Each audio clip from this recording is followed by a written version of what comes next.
l'a fait le truc, hein. Magnifique, il l'a fait le truc. Recule au bouchon. Ben là, celui-là, il est fabuleux.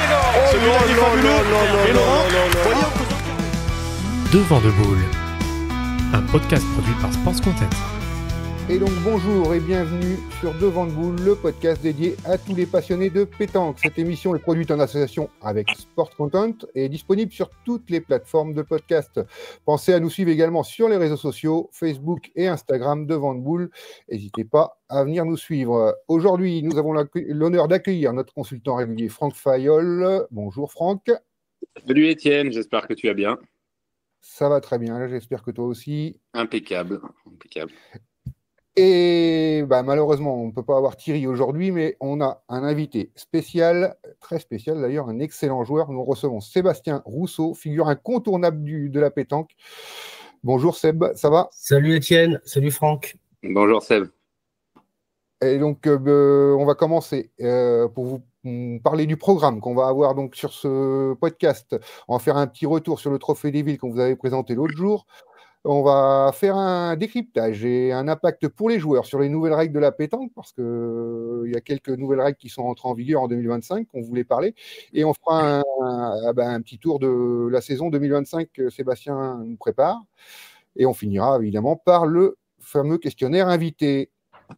Alors, pour présenter Sébastien d'abord, c'est un joueur qui a un palmarès incroyable. Ça va être dur de tout reparler des palmarès. Je vais faire un petit tour rapide et si j'ai oublié quelque chose, il pourra le rajouter après. Il a été sacré champion de France tête à tête en 2012, avec une victoire sur Jean Feltin d'ailleurs. C'est bien ça. Au niveau des compétitions nationales, en 2024, il a été classé 5e des nationaux, 18e des Masters. Ouais. 2023, 3e du classement Passion Pétanque. Enfin voilà, il y a des nombreux nationaux, je ne vais même pas tous les citer parce que tu en as gagné. Je me suis amusé à les compter, c'est quand il y a 15 jours ou 3 semaines. Et alors je me suis arrêté à 62 ou 63 nationaux gagnés. Ah oui, bravo. Ça commence à parler un peu, quoi. Ça commence à parler un peu. Donc ouais, ça fait quand même un sacré beau palmarès. Donc j'ai rien oublié de marquant. La finale de la Marseillaise l'année dernière, en 2024. Oui, mine de rien. Mine de rien. Donc la finale de la Marseillaise. J'aurais préféré la gagner, mais bon, finaliste déjà. Ah bah oui. Combien de parties pour aller en finale 12 ou 13, il me semble. Ah ouais, quand même. Ouais. Après, c'est sur plusieurs jours, donc tu fais tant de parties par jour. Ouais, c'est sur 4 jours. D'accord. Ouais. Tu fais 3-4 parties maximum par jour, quoi. Ouais, c'est ça. Donc ça va. Enfin, ça va. C'est quand même un beau marathon quand même, parce que en plus tu joues des fois à un bout, puis à l'autre bout, les terrains sont très loin, des fois peut-être aussi. Ouais, les 2 premiers jours, tu peux jouer à l'extérieur du parc Borély. Donc tu peux t'amuser un petit peu. Et juste pour revenir sur le palmarès, Seb, c'est en 2012, c'était à Beaucaire. Ouais, 2012 à Beaucaire. Et mon premier titre de champion de France, c'était en 2001 à Aurillac. Oui, parce que tu en as eu 2. Ouais, 2, et j'ai perdu une finale en 2003 en triplette. D'accord, c'est bien ça. Je sais que tu avais 2 titres de champion de France. Et à Beaucaire, je m'en souviens, j'y étais. Enfin, moi, j'étais pas dans les carrés comme toi, mais j'étais qualifié. J'avais été champion de la Haute-Vienne. Je me souviens, je t'avais vu jouer, ouais. C'était mon année. Ouais. Ah bah, tu avais fait un beau parcours, ouais. Ouais. Puis contre Moineau en finale, ça fait une belle finale. Ouais, contre Moineau en finale, contre Christophe Sevilla, la demi-finale. Oui, c'est ce que j'allais dire, c'est Sevilla qui était tenant du titre, et contre Kevin Philipson en quart, qu'il avait gagné 2 ans avant. Ouais. Donc c'est vrai que le quart de finale, la demi et la finale. Le titre est mérité après. C'était pas mal. Ouais. On va pas critiquer personne va contester le titre quand on a un programme comme ça pour aller au bout. C'est sûr. Alors, dans le programme, on va commencer, donc on a dit, on fait un petit retour sur le Trophée des Villes que nous, on avait présenté, je ne sais pas si tu as écouté Sébastien, la dernière émission, on avait David Sarrazin avec nous.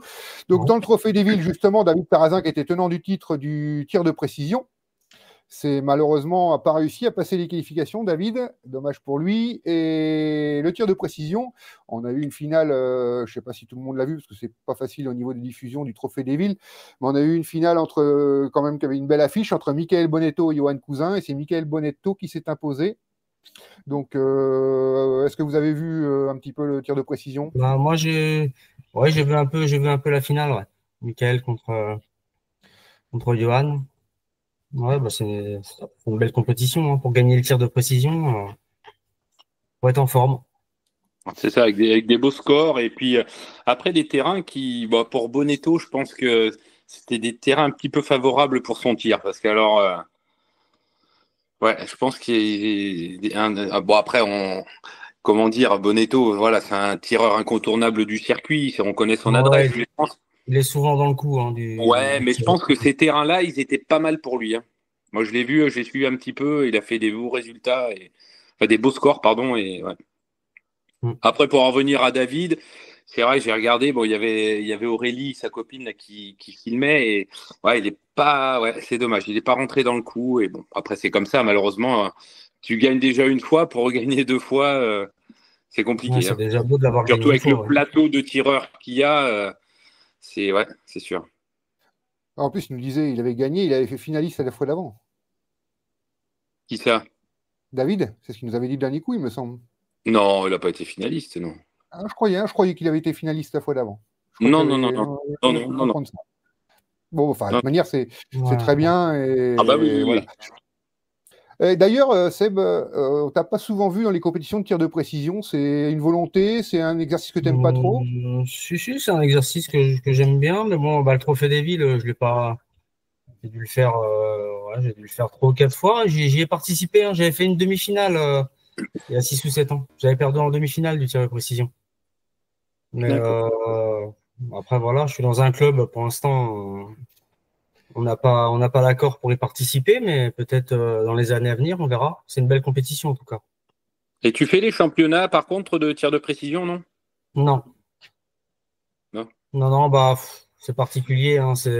Faut passer par le qualificatif dans le département. Après, faut passer par le régional pour aller au championnat de France. Non, c'est pas quelque chose qui m'attire plus que ça, on va dire. Je D'accord, préfère, ouais, je ouais, préfère je préfère le jeu en équipe, en doublette, en triplette. tout à fait. Oui, oui, bien sûr. Après, chacun ses choix, hein. Voilà, c'est ça. Oui, bien sûr. Donc, on va revenir maintenant sur le Trophée des Villes par la suite. Donc, après le tir de précision, on a eu la grande compétition. Et en demi-finale, on avait Nice contre Lacroix, c'est-à-dire l'équipe Michael Bonetto contre Henri Lacroix, et Fréjus Chalon-sur-Saône, c'est-à-dire l'équipe de Fréjus qui était archi favorite avec Diego Rizzi, Dylan Rocher, contre l'équipe de Chalon avec, si je me trompe pas, c'est un peu l'équipe de Bourbon en championnat avec, j'ai perdu son nom. Manu Lucien, non, c'était pas Manu Lucien. Ouais, Manu c'est Manu Lucien, Manu tout ça, Lucien, voilà. Fabrice Witterhoven, il y avait Lucas Desports et le jeune. Verzo? Non, c'était pas Verzo. Non, c'était Lucas Desports et le jeune, je sais plus. Enfin, un jeune de 22 ans, donc moins de 22 ans. Ah oui, moins de 22. Donc Lucas, il a plus de 22 ans. Ouais. Et je sais plus qui c'était. Donc en fait, c'était des grosses équipes, des grosses demi-finales, et c'est Nice et Fréjus qui se retrouvent en finale, et c'est Fréjus qui s'impose derrière. Comment vous avez regardé ces parties également? Comment vous avez vécu ça? Non, j'ai pas trop suivi, j'étais pas disponible ce week-end-là, mais j'ai suivi un peu les résultats, mais j'ai pas eu l'occasion de voir les parties. Après, peut-être une réaction sur cette équipe qui était quand même archi favorite de Fréjus, Oui. avec en jeune Adrien Delahaye qui a été incroyable. Ouais, c'est vrai que l'équipe, sur le papier, elle était belle. Bah, sur le papier, puis elle a concrétisé sur le terrain, hein. De toute façon, il n'y a pas. Voilà, après, on sait, c'était vraiment les favoris, hein. Et bon, ben voilà, ça s'est avéré être la vérité, hein. C'est ça. On connaît la force de frappe de toute l'équipe. Je pense que dans cette compétition-là, dans le Trophée des Villes, il faut vraiment avoir 3 joueurs très performants et il faut avoir un très bon jeune. C'est ça. Ah ben, le jeune, il y est pour beaucoup. Alors, quand on a Adrien Delahaye, c'est sûr que bon. Adrien Delahaye, voilà. Ça aide beaucoup, hein. Ouais, bah oui. Ça aide beaucoup. Ouais. Nice, c'était Michael Bonetto, Myron Bonino, Ludovic Montoro, et le jeune, c'était Romain Gerber, que je ne connais pas personnellement, mais qui ne doit pas être un mauvais joueur pour jouer avec si eux. Je connais, moi. On l'a joué. C'était en en championnat national. Je crois que ça doit être en National 2, quand on a été champion de France de National 2. Ça joue bien, ça joue très bien. Ouais, c'était une belle équipe aussi. Un bon jeune et gentil comme tout, et il joue très bien. Donc, pour citer les demi-finalistes, on avait quand même Henri Lacroix, David Doher, Benji Renaud et Lorenzo Schroll pour l'accro en jeune. Donc, c'était vraiment solide également. Donc, ouais, ça fait des belles parties aussi. Et l'autre demi-finaliste, je retrouve. Je le retrouve plus. La composition de l'équipe, c'était Chalon avec Emmanuel Lucien, Lucas Desport, Fabrice Witteroven et le jeune Bastien Cortier. Ah oui, voilà, c'est du, mais je ne connais pas. Belle équipe aussi. Ah oui. Entraîné par Jean-Yves Rousseau. Il fait pas partie de ma famille, celui-là. C'est pour ça que je le cite.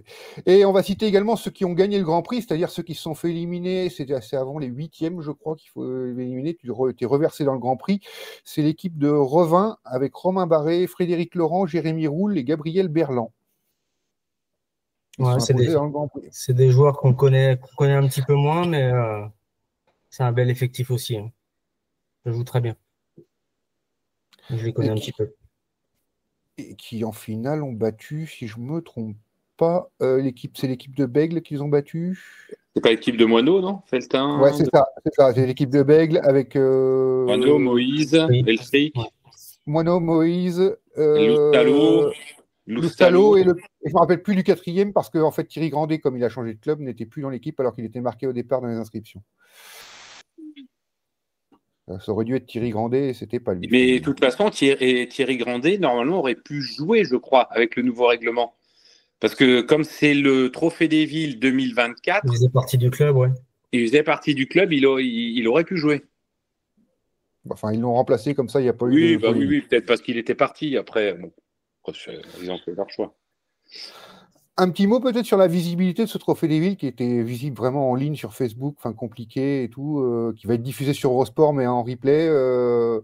Ça revient un petit peu sur les diffusions pétanques. Hein. Vous avez une petite réaction par rapport à ça parce qu'il y a eu beaucoup de gens qui ont râlé par rapport au fait qu'on voyait pas grand-chose. Bah après c'est logique, que les gens râlent c'est logique. On connaît déjà les résultats. Après voilà c'est toujours le même problème. La pétanque est pas médiatisée. Au niveau de la télé, c'est toujours que quasiment, je vais dire, 99%, c'est que des retransmissions. On connaît déjà les résultats. C'est toujours plus sympa de voir les parties en live, mais bon, c'est pas toujours. Un peu comme la Marseillaise. La Marseillaise, quand ça passe à la télé, c'est que la finale, ou alors je me souviens, mais bon, maintenant je regarde plus trop, mais c'était entre midi et 13h, je crois, ils refilmaient quelques parties qui étaient en direct. Ça c'est bien parce que tu connais pas le résultat. La Marseillaise est diffusée quasiment sur France 3 pour Provence-Alpes-Côte d'Azur, comme tout le monde avec les box maintenant a accès au canal de France 3 régional. On peut suivre 2 parties le matin, 2 parties l'après-midi. On a des parties toute la journée. C'est vraiment bien couvert la Marseillaise quand même maintenant. Oui, mais bien sûr. Le fait de diffuser du live, je pense que ça doit revenir beaucoup plus cher que de passer les parties en replay. Je pense que le live, ça doit pas être facile. Il faut les équipes, c'est des grosses équipes quand ils font des productions comme ça. Et ça fait un temps de présence qui est assez long, donc vu le nombre de personnes, matériel, le personnel, oui, effectivement. Voilà, c'est ça. Hein. Voilà. Et bon, c'est vrai que c'est dommage parce que bon, on sait déjà qui c'est qui a gagné. Alors ça va passer à la télé, oui. On va regarder les mènes, on va regarder les erreurs de jeu s'il y en a ou des trucs. On va recommenter les parties, quoi. Et c'est dommage. Il y a beaucoup moins de suspense. Exactement. Même si Fréjus a tendance à tuer le suspense même quand on regarde en live des fois. Oui. Donc voilà, on a fait ce petit tour du Trophée des Villes, donc qui est quand même une très belle compétition du calendrier français. Et on espère, hein, moi aussi j'aimerais bien avoir une petite équipe du 37 avec Seb dedans l'an prochain si c'est possible. Il me semble que c'est un projet pour le département d'ici peut-être l'année prochaine ou d'ici 2 ans. Je sais qu'ils en discutent, ouais, donc ça pourrait être sympa, ouais. Avec une équipe compétitive, oui, ça pourrait être sympa. On a peut-être de quoi faire une équipe compétitive sur le coin quand même. Je pense. Donc voilà, deuxième sujet du podcast aujourd'hui, le nouveau règlement. Alors, il n'y a pas tant de règles que ça qui sont arrivées, il y en a surtout 2, et c'est celle qu'on va parler. La première des règles, nous on en avait parlé un petit peu dans un podcast précédent, ce sera la tenue qui exige un bas sportif, c'est-à-dire qu'on n'a plus le droit au jean, il va falloir un jogging ou un short sportif quand il fait très chaud. Voilà, et pas obligé que les bas soient identiques dans l'équipe, hein. C'est pas nécessaire, mais il faudra quand même un bas sportif et plus des trucs comme ça. Ça fait déjà 2-3 ans qu'on joue avec des bas de survêtement. Maintenant, il faudra qu'ils soient homogènes, de la même couleur. Donc, pour la petite anecdote, on a fait justement un podcast là-dessus. Ouais. Et moi, j'avais un petit coup de gueule justement par rapport à ça. J'ai dit, les grandes instances ont entendu. Parce que j'ai dit, franchement, tu vas sur des concours, c'est ce que j'avais dit, Étienne peut te le dire, ou tu peux réécouter le podcast. J'ai dit, tu vas sur un concours, tu as les mecs, ils arrivent en jean ou en pantalon à pincettes avec des mocassins, et le mec, il vient jouer aux boules. Et après, on va te dire, ah bah ouais, mais la pétanque est partenue au JO. Eh ben oui, eh ben si, c'est un sport, c'est un machin. J'ai dit, moi, je prends mon exemple, hein, j'étais prof de judo, prof de jiu-jitsu. Je montais pas sur les tatamis en chaussures, en jean, en pull, en machin. Enfin bon, à un moment, si tu veux que ce soit un sport, tu viens avec une tenue sportive. Ouais, c'est sûr. Mais après, tu vas pas aller faire un footing en jean. Tu fais un footing en jogging ou en short. Le souci, c'est que pendant des années, on a joué en jean, on a joué tout ça. Donc, exactement. Non, mais je suis tout à fait d'accord. Le changement, ça plaît pas toujours, quoi, c'est ça. Mais ouais, mais bon, à un moment, si tu veux essayer de passer un cap, ils veulent se calquer sur la lyonnaise. La lyonnaise, je vais te dire, c'est hyper carré comme jeu. Ouais. Et je vais te dire, ils sont tous tenus sportifs du bas en haut. C'est tout. Alors, effectivement, après, il y en a qui disent, oui, mais dans l'ancien temps, dans les années, je sais pas combien, je jouais pas encore aux boules. C'est vrai, tu faisais les championnats de France, les gens, ils étaient petits pantalons à pincettes, petites chemises. Pantalons à pince, ouais. Et chemise, une petite chemise. Non, mais à un moment. La chemisette, ouais. Oui, ils étaient beaux, ouais, ils pouvaient sortir au mariage, tu sais, ils finissaient la partie de poule, ils pouvaient aller. Ça fait beaucoup moins sport que. On est d'accord. Voilà, maintenant, si on a envie de considérer la pétanque comme un sport, il faut une tenue sportive. Ouais. Et ça, je pense que le bas de survêtement et le short, ça a quand même été bien mis en place déjà. Hein. Depuis 2-3 ans. Après le bas, alors, ce que j'ai vu dans les règlements. De la même couleur. Il y a quelques départements, en fait, c'est les CD qui vont décider sur les concours départementaux, qui vont décider. Donc, il y aura obligé de bas homogène, par exemple, dans les championnats départementaux, parce que c'est des départements qui vont l'obliger, mais dans les nationaux, ça sera pas obligatoire. Donc, et ça, c'est pareil. Alors, c'est bien ou pas bien, je sais pas. Mais alors, les nationaux, alors c'est souvent, comme toi, Seb, tu joues souvent avec des partenaires différents. T'imagines s'il faut que tu te trimbales dans ta valise des pantalons pour tous les gars de la taille du XL, double XL, du S, du M, du L. Enfin bon. Et alors, pour les nationaux, ça c'est bien que ça soit pas la tenue homogène, mais les régionaux, c'est pareil, c'est quand même des concours importants. Alors t'imagines, donc ça veut dire que ça va quasiment t'obliger à jouer tout le temps avec les gens de ton club alors. Parce que pour avoir quelqu'un qui a le même pantalon. Ou sinon, il faut avoir une garde-robe. Il faudra en avoir 2 ou 3 différents, avec 2-3 tailles différentes. C'est ça. Alors, t'imagines, ça fait un coût supplémentaire pour les joueurs. Et enfin, moi, je trouve que. Après, tout le monde peut avoir un bas noir uni et tout le monde a un noir uni. Et à chaque fois, voilà, tout le monde joue en noir uni, t'es tranquille et t'es peinard, t'évites ce problème-là comme ça. C'est un noir uni, même s'il n'est pas logoté au club. Ouais. T'as un noir uni, voilà, ça permet d'avoir une base pour être tranquille après derrière. Oui, un noir uni, tout le monde va trouver ça. Tout le monde va trouver ça pas trop cher et voilà. Pour ceux pour qui c'est un peu plus dur, voilà. Donc, mais après, moi, j'en rigole parce que j'en vois qui râlent. Ah bah ouais, faut maintenant acheter des vêtements et tout machin. Ils achètent des triplettes de boules à 300 balles. Ils peuvent pas acheter un jogging noir à 20 balles, quoi. Tu m'excuses. Non, mais c'est ça. Non, mais après, tu vois, le truc, c'est que imposer la tenue sportive, ok, mais c'est vrai que le bas, c'est vrai que tu sais, t'as les pantalons. Alors, sans parler je suis pas sponsorisé, je prends l'exemple d'Eldera par exemple. Moi, j'en ai beaucoup des pantalons, notamment ceux de notre club, ils sont noirs et t'as la bande, tu sais, la bande rouge. Et on en a un autre, on l'avait en bande blanche. La bande blanche aussi, après en blanc de bleu. Avec la bande blanche, ouais. Voilà, mais après. Ouais, il faut avoir pile poil le même truc avec la même longueur. Après, il faut voir s'il chipote sur la couleur de la bande ou c'est ça. Je sais pas là. Ouais, Toi je sais pas toi trop. qui travailles, Seb, avec une marque, avec. On peut Ouais, le avec citer, c'est Boulanciel. Boulanciel, voilà. Boulanciel, ouais. Est-ce qu'ils ont anticipé ça? Est-ce qu'ils en parlent? Est-ce qu'ils ils ont parlé, ils ont prévu des choses pour vous, pour ça? Non, bon, on a la tenue, on a le bas de survêt, on a le short, donc on possède tous le même bas, quoi. Donc, Ah ouais, mais là, regarde. Par exemple, à Cholet, ils auraient imposé la tenue. Tu m'as dit, tu joues avec Christian Fasino, il n'est pas c'est au Boulanciel, but. il est au but. Bah, bien sûr. Tu joues avec Axel, je sais plus le nom que tu Axel m'as dit. Brisset, ouais, là, il nous faudra une Eh tenue ben, alors neutre. voilà, donc du coup, il faut que tu aies 3 pantalons pareils. Alors, soit 3 Neutre. Boulanciels, et tu crois que Christian Fasino va mettre Ah bah non, un il pourra pantalon pas. Boulanciel en étant. Voilà, Il et toi, tu vas mettre un truc. faudra un bas neutre. Eh ben oui, toi, tu vas pas mettre un bas au but. Tu vois, c'est pareil. Ah ouais, c'est délicat pour le bas. Je pense qu'ils Ah, auraient pu, voilà, faire en bas de survêtement ou short, mais que ça soit exactement le même. Ça, c'est Ouais, un enfin là, peu- sur le national, tu ne seras pas obligé. Donc voilà. oui, bien sûr. Ouais. Oui, oui. Donc c'est juste avoir un jogging ou un short. Ce sera plutôt pour un 8-9 février à Cholet, il fait pas toujours On va chaud. plutôt Ce mettre sera plutôt le un bas de jogging. survêtement, ouais. Ce sera plutôt le jogging, je pense. pense aussi. Si en plus tu te retrouves à jouer dehors, enfin quoi que je sais pas s'il y aura des terrains dehors cette année. Je sais Non, pas enfin, si moi, il y j'ai aura jamais de nouveaux joué dehors à Cholet, mais je sais qu'il y a avec un un nouveau boulodrome. Ouais, il y a un nouveau boulodrome. Oui, Donc ça fait oui, des terrains, ça j'en fait ai des entendu terrains en parler. plus. Donc, il y a 32 terrains, 32 terrains en plus au boulodrome. Donc Ouais. Ah, bah, ça devrait aller. ça va être sympa. Donc voilà. Deuxième règle qui est arrivée, alors qui fait parler aussi autant que les tenues, c'est maintenant placer les pieds entièrement dans le cercle et ne plus mordre même avant le lancer.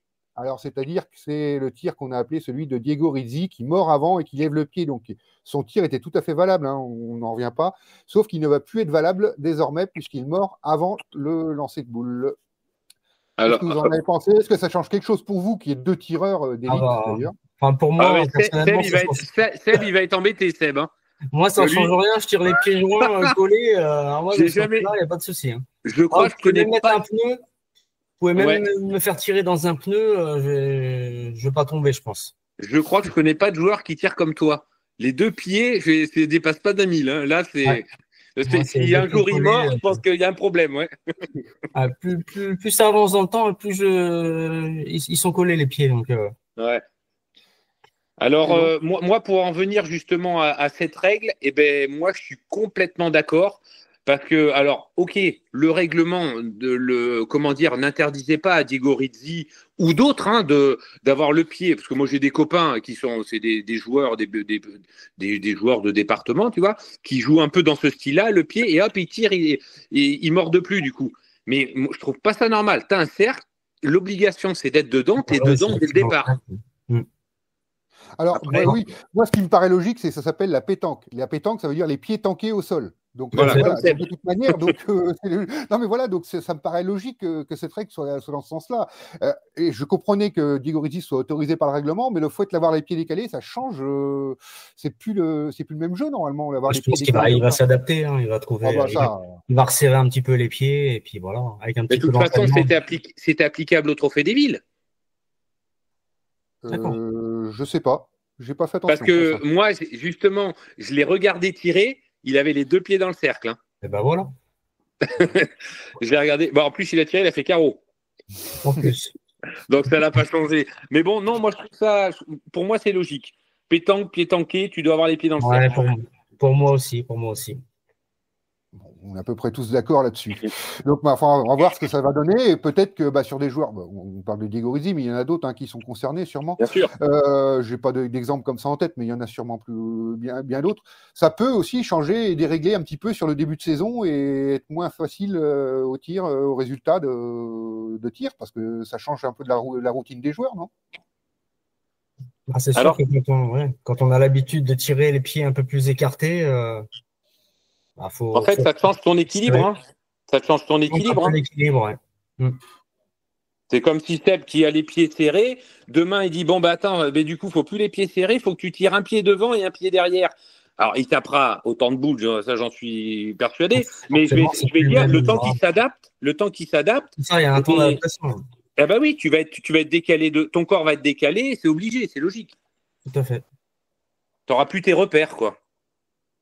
C'est ça. Il faut suivre le règlement. Si le règlement maintenant c'est comme ça, oui. Les joueurs les suivent.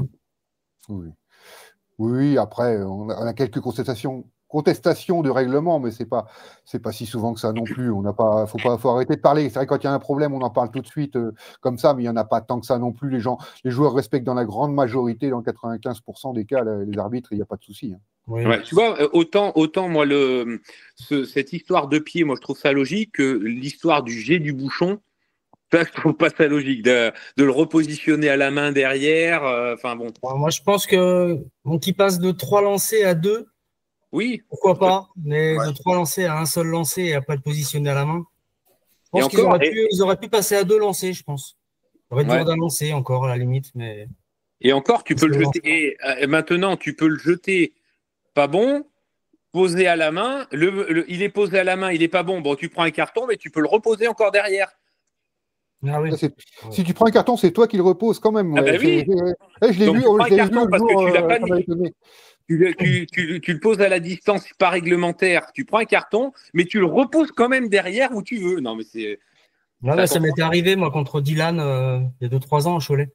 En demi-finale, il avait mal posé, il l'avait posé à 5,95 m et il avait pris un carton. Et après, il l'avait Voilà, ouais. reposé. Et après, il le met bon. C'est pas Ouais, logique, ça serait à toi de le reposer. Si tu suis un peu la logique du truc. Ouais. Ça devrait être comme un mauvais lancer, quoi. Bah, bien sûr, c'est logique. Enfin, je sais pas. Ouais. Mais bon, voilà. Après, ils en ont déjà parlé qu'ils risquaient peut-être de le changer, mais bon, ils vont peut-être y revenir un jour ou l'autre. Bah oui. Ouais. Bientôt, on pourra peut-être directement poser le bouchon à la main. C'est À la ça. distance, C'est ça. qu'on veut. Tu veux Il y aura jouer à quelle plus de lancers. distance? Telle distance, ok. Ça viendra peut-être. Ce sera des échecs. Voilà. Et Ça Et va ce qui amener serait un mieux, côté c'est qu'on stratégique. puisse poser les boules. On Ça pose sera encore ses plus pions, facile. c'est ça. Ah bah là, c'est plus la même chose après. C'est plus le même jeu. C'est des échecs. Voilà, c'est ça. Donc voilà, très bien. Donc au niveau de ce petit tour de nouveaux règlements. Dernier point qu'on va aborder donc dans ce podcast de Vendeboule, que je rappelle, vous pouvez suivre donc sur Facebook, Insta, et vous pouvez retrouver sur toutes les plateformes de podcast. Dernier point, on va faire un petit tour d'horizon, les objectifs, le programme de la saison de Sébastien qui est avec nous, donc qui nous fait le plaisir d'être avec nous aujourd'hui. Donc Sébastien, si tu nous faisais un petit tour sur ton programme, déjà le programme à court terme, à très court terme, et puis tes objectifs sur la saison, voilà ce que tu vas faire, ce que tu as prévu de faire cette année. Ouais, bah, les objectifs, déjà, c'est de prendre du plaisir et essayer de faire un résultat dans les championnats départementaux. Donc, je serai associé à Thibaut Vaillant en doublette et à Malik Ayadzedam et Arnaud Thorin en triplette. Pour le mixte, normalement, ma femme l'a pas encore reprise, mais elle devra reprendre sa licence, Séverine. Ah, Donc, je ferai le doublette mixte avec elle et le triplette mixte avec Malik. d'accord. Ensuite, passer les championnats. Donc, il y aura la Coupe de France. La Coupe de France, on va essayer de se débrouiller. On va essayer d'avancer un petit peu. On n'a peut-être pas l'effectif de certains clubs, mais bon, on va essayer de prendre du plaisir et avancer le plus possible. Vous avez déjà l'équipe? Un Pardon. effectif plus complet, un effectif plus complet que l'an dernier. Là, on aura Malik qui sera plus considéré comme muté et Thibaut Vaillant dans l'équipe. Donc, Thibaut, ça sera le muté. Marez, Tony Crossi, Antoine Mioubi, le frère Séverine, Stéphane Maigre. Bon, on a un effectif correct. On peut se prendre un peu plus que l'an passé. En féminine aussi, ça va monter un niveau parce que. Ouais, parce qu'il y a Asma. Donc c'est Asma va pouvoir. Asma, c'est incroyable quand même. Ouais, Asma Belli qui devrait être associée à ma femme normalement si elle reprend sa licence en doublette féminin et peut-être en triplette aussi. Parce que Asma, on rappelle pour ceux qui la connaissent pas, Asma Belli a quand même été championne du monde avec la Tunisie, donc c'est quand même une sacrée joueuse en féminine. Ouais, elle joue très bien. C'est une cliente. Très bien, très appliquée, calme. Ouais. Et du coup, elle était déjà au club? Elle était déjà au club l'an passé, ouais. Ok, donc il n'y aura que Thibaut en muté. Comme moi, on était tous mutés en fait l'année dernière. Donc, ah ouais, d'accord. Là, il y a que Thibaut qui rentre, mais comme on a le droit à un muté, oui, ok. On pourra jouer au complet. Bon, génial, ouais, ça fait une belle équipe. Hein. Donc, c'est plutôt pas mal. Et après, un autre objectif, c'est donc on est en CDC 1, on va essayer de monter en régional. D'accord. Et par contre, il y a combien? Il y a une ou deux régionales chez vous? Ah, nous, on n'a pas d'équipe régionale, nous. Non, non, non, non. Ce que je veux dire, là, si tu montes en régional, parce que je vois, moi, tu sais, j'habite en Haute-Vienne, Ouais. j'ai les copains qui jouent en régional. Il y a régional 2 et régional 1, et après, tu passes en national 3. Ah, il me semble que tu. Il Ah, y a qu'une ré- tu me Il me mets le semble qu'il y en doute, a mais il me deux, semble moi. qu'il n'y a qu'une seule régionale. Il y en a qu'une dans ton Il département, me d'accord. semble, oui. Ouais, il me semble, ouais. Alors ça, oui, Ok. j'ai pas le renseignement, donc Il je me peux pas semble vous qu'il n'y a dire. qu'une régionale. Ouais, une D'accord, non, régionale. parce que nous, en Haute-Vienne, il y en a deux. Hein. D'accord. Ouais. Ok. D'accord.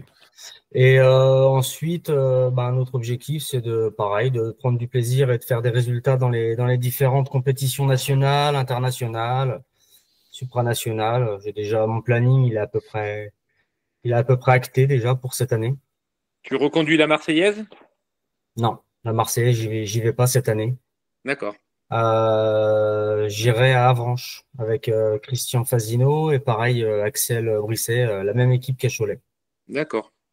Ouais. Ce qu'il y a, c'est que la Marseillaise, c'est une semaine, donc c'est pratiquement une semaine et j'étais pas sûr de pouvoir m'absenter une semaine à cette période-là. Donc, D'accord. comme j'ai gagné à Avranches avec Christian Fasino en 2024 et que ça tombe à la même date, cette année, j'ai pris la décision d'aller à Avranches.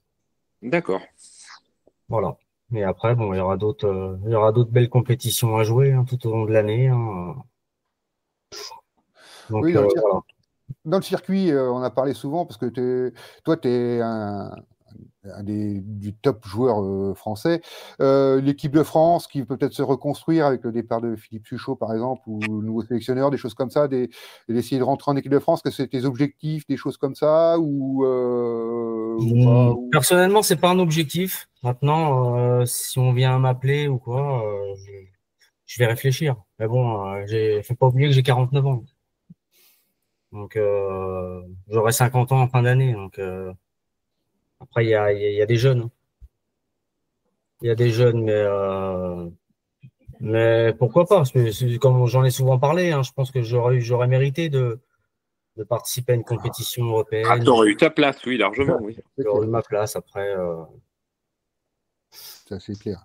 C'est comme ça, hein, c'est moi qui me suis retiré de l'équipe de France en 2012 avant d'être champion de France tête à tête.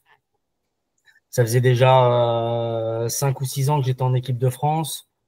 Bon, on m'a pas donné ma chance. Hein. Après, c'est voilà, libre choix au sélectionneur.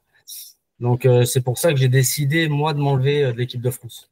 Je D'accord. considérais que j'avais ma place et j'ai jamais été sélectionné. Et quand je me suis enlevé, 3 mois après, on m'a dit, si tu t'es pas enlevé, on t'aurait mis au championnat d'Europe. Ouais, c'est facile Bah aussi. ouais. Bon. Ouais. Mais on sait jamais. Si on me contacte, je réfléchirai peut-être, pourquoi pas. Et au niveau des grands circuits, Masters, PPF, des objectifs de qualification, d'y aller, des choses comme Alors ça? déjà, je participe à la grande finale PPF le week-end après Cholet, là, Le 15, ouais. c'est le 15 février, avec Jean-Claude Jouffre et Christophe Sevilla. Mhm. Belle équipe. Voilà, c'est un objectif aussi. Hein. On a nos chances, hein, comme beaucoup d'équipes là-bas. Hein. Il va y avoir que des belles équipes, donc on a nos chances, on se connaît bien, on s'entend bien tous les trois. Donc oui, c'est un objectif aussi cette année. Ce sera les mêmes terrains là, comme sur planche de l'an dernier là, Je sais encore. pas, tous les ans ça change. Là, c'est Aix-en-Provence, je sais pas quel terrain. Apparemment, ça va être des super terrains, mais. C'était quelque chose l'an dernier. On entendait des bruits, ça comme si ça tombait sur des planches. C'était pas terrible. Oui, c'était pas terrible. Ouais, j'avais participé Christophe Sario et Jean-Claude. Et du coup, ça repart, c'est un concours, voilà, avec ceux qui ont gagné pour expliquer. Qui sont dans le classement, voilà. Qui sont dans le classement. Si tu veux un petit peu expliquer, parce que pour les gens qui connaissent pas ce que c'est que le PPF. Alors, la grande finale, en fait, toute l'année, il y a des compétitions nationales, internationales qui te permettent de débloquer des points. Mmh. Et grâce à ces points-là, tu peux participer à la grande finale qui a lieu l'année d'après, début février. D'accord. Donc là, mais les points que j'ai acquis en 2024 me permettent de participer à cette grande finale donc le mois prochain. D'accord. Et ça représente comme un national, c'est rémunéré pareil, c'est. Ah, les dotations sont un peu plus importantes. Il me semble que ça fait 2-3 ans, c'est la dotation des vainqueurs, il me semble que c'est 6 000 euros, donc 2 000 euros par joueur. Ah oui. Et on a une dotation initiale qui nous permet pour les frais, quoi, le trajet, C'est ce que j'avais entendu, ouais, au départ, pour tout. Une Ouais. petite prime de 300 € par joueur. D'accord. Oui, Ouais. il faut se qualifier aussi, donc c'est une prime méritée. Hein. Oui, il Tu faut l'as se gagné qualifier. tu l'as gagné sur le terrain, donc faut pas non plus. Ah bah que les tout à gens, fait, disent, tout à fait. voilà. Oui. On avait fait la finale il y a 2 ans. On a perdu en finale avec Christophe Sario et Jean-Claude Jouff. On avait perdu contre Dylan, Stéphane Robineau et Henri Lacroix. On avait perdu en finale D'accord. il y a 2 ans. Il y a 2 ans à 7. Et au niveau Masters? Et au niveau master, j'ai pas été contacté, donc je suis pas dans le haut du classement, donc je serai pas capitaine d'équipe comme l'an passé où j'étais capitaine. C'est moi qui avais fait mon équipe, donc cette année j'ai pas encore été contacté, donc à mon avis, je ne participerai pas aux Masters en 2025. Après, on va voir. Il me semble que les équipes elles sont pas encore toutes formées, donc faut voir déjà s'ils vont mettre une équipe, deux équipes de France. Et le nombre d'équipes étrangères, je sais pas combien d'équipes ils vont y participer. S'il y a Madagascar, s'il y a je sais pas. Qui c'est qui te contacte quand c'est comme ça, là? Bah en fait c'est c'est les trois premiers du classement qui font leur équipe. D'accord. Donc si tu fais partie des 31 ou 32 joueurs de la liste, tu peux être potentiellement sélectionnable pour faire les Masters. D'accord. Ah oui, c'est pas obligatoire. Ah non, tu peux terminer 6e du classement et pas participer aux Masters. D'accord. Ah ouais. Si t'es pas choisi, t'y participes pas. Parce que les 3 capitaines, les 3 premiers, en fait, choisissent dans la liste de 32, mais ils peuvent prendre Voilà, le c'est ça. 31. Alors, Les 3 joueurs, ils peuvent prendre 30, 31, 31, 32, et puis les autres, 4, Oui, bien 5, 6 sûr. sont Des pas fois, qualifiés. le premier joueur va prendre le 2e et le 3e. Dans ce cas-là, c'est le 4e qui va choisir son équipe. Si le 4e prend le 5e, 6e, c'est le 7e qui va même pouvoir faire son équipe. D'accord. Donc voilà, pour l'instant, j'en sais pas plus. Pour Bah, l'instant, je n'y participe pas. Pour l'instant. On va croiser les doigts.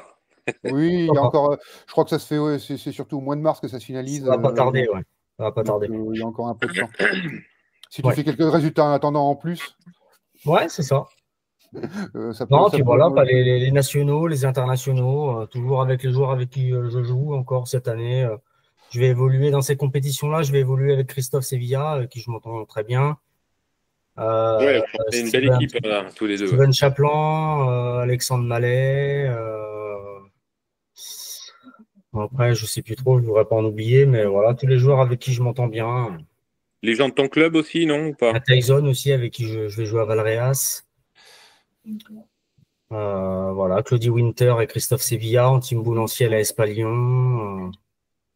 Des gens de ton club aussi, non?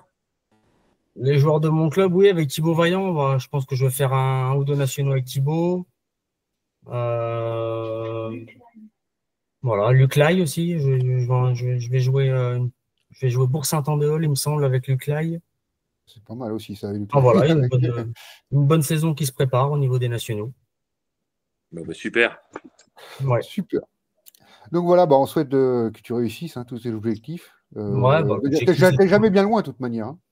De prendre du plaisir. Si on peut faire 3 ou 4 finales encore cette année, ça sera bien. Juste pour revenir un petit peu, tu as parlé des championnats départementaux, tu as dit triplette, doublette mixte et triplette mixte alors? Pas tête à tête? Peut-être le tête à tête, mais c'est pas sûr parce qu'on risque de partir en vacances à la période du championnat de France. Donc, d'accord. Pour l'interrogation sur tête à tête. C'est plus important les vacances en famille. Il faut aussi, ouais. Ça fait du bien. C'est sûr. Il faut aussi.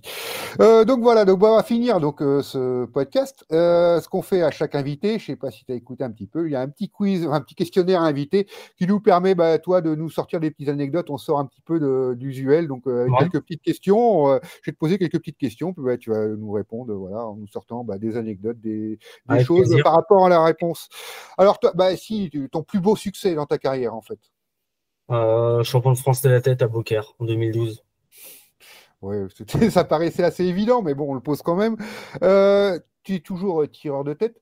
Est-ce que tu aimes pointer? Pourquoi tu choisis pas le rôle de pointeur? Est-ce que ça t'arrive de jouer pointeur, des souvenirs en tant que pointeur? Ça m'arrive de jouer milieu, en tout cas. Parce que la Marseillaise, la dernière, j'étais associé avec Tyson, je faisais milieu. Ça me dérange pas de jouer milieu. Ça me dérange pas de jouer après en triplette, pointer de tête. Je sais pas, mais je pourrais. Hein. Je pense que j'ai les capacités en plus au point. Je pense que tu n'aurais pas le même rendement qu'au tir.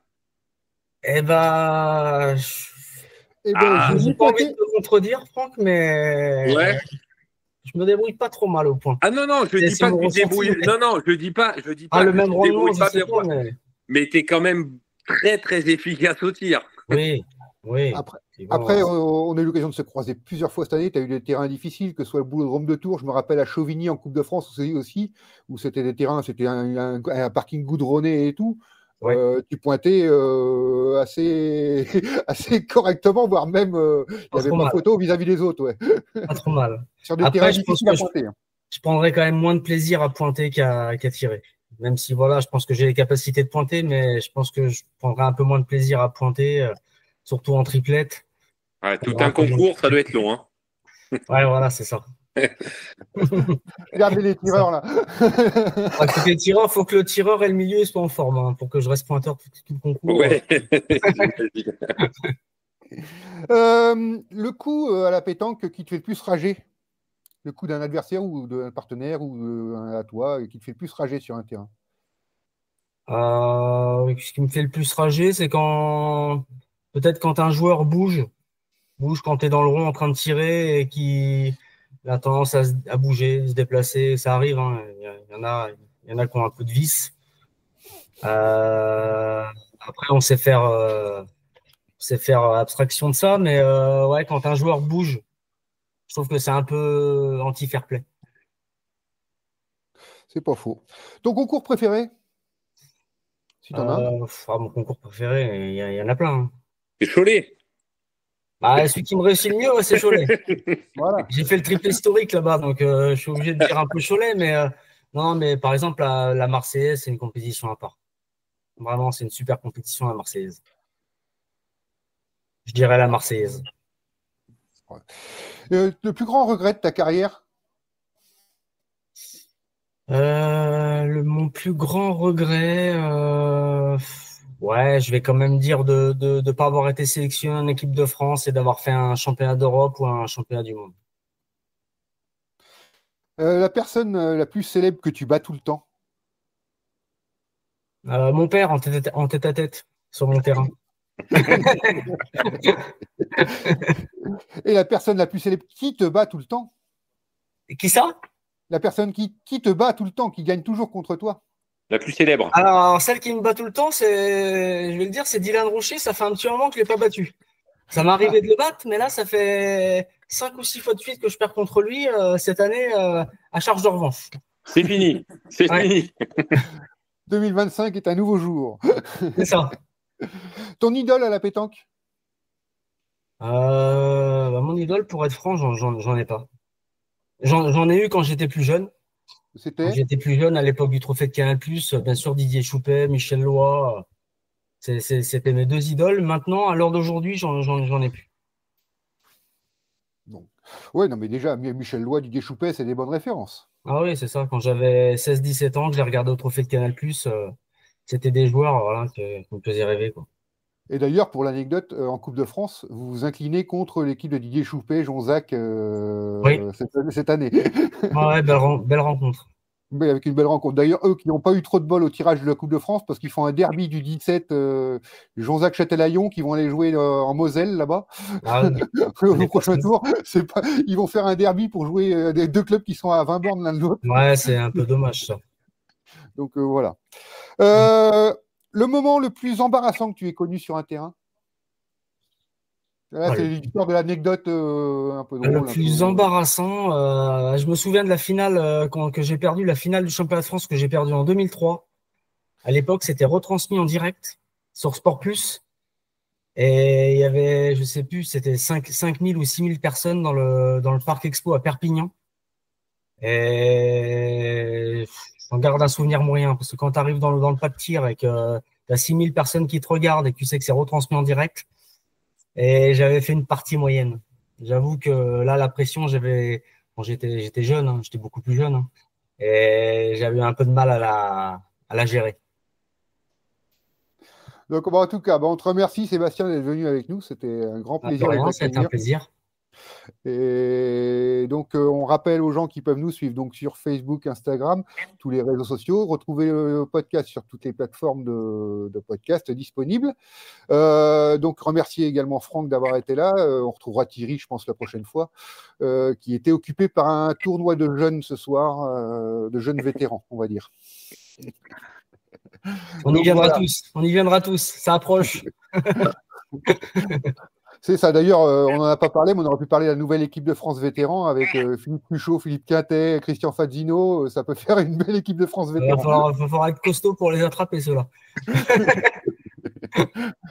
Donc voilà, donc merci à tous, et puis à bientôt pour le prochain épisode. Et merci beaucoup, Étienne. Bonne soirée, Franck. Ouais, bonne soirée à vous les gars aussi. Merci. À très bientôt. Ouais, à très bientôt. Vite. À très vite. Ciao.